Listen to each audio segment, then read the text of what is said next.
Welcome to Chillin' 101. We hope this video helps. You start by powering up and preparing the earbuds. Press and hold the touch sensors until the LED flashes white to enter pairing mode.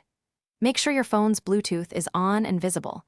This prevents the earbuds from reconnecting to an old device. Once the LED blinks, move quickly to your phone's Bluetooth list. Keeping the buds close ensures a clean, immediate handshake and reduces interference from other nearby devices.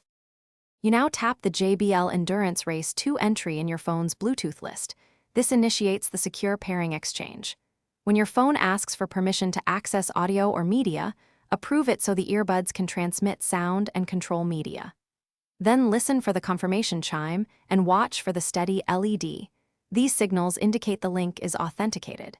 If using an app, open it now to check firmware and customize controls, making sure volume limits and single-ear use are set as you prefer. You finish by playing a track to verify left and right channels, then adjust the fit for stable bass and comfort. Proper seal improves microphone pickup too. If the earbuds don't auto-connect later, toggle your phone's Bluetooth off and on or select the device manually. If problems persist, reset the Race 2 by holding both sensors for 10 seconds to clear pairing memory. This fixes most stubborn glitches. After resetting, repeat the pairing steps to restore a fresh connection. Thanks for watching. Consider subscribing if we helped you.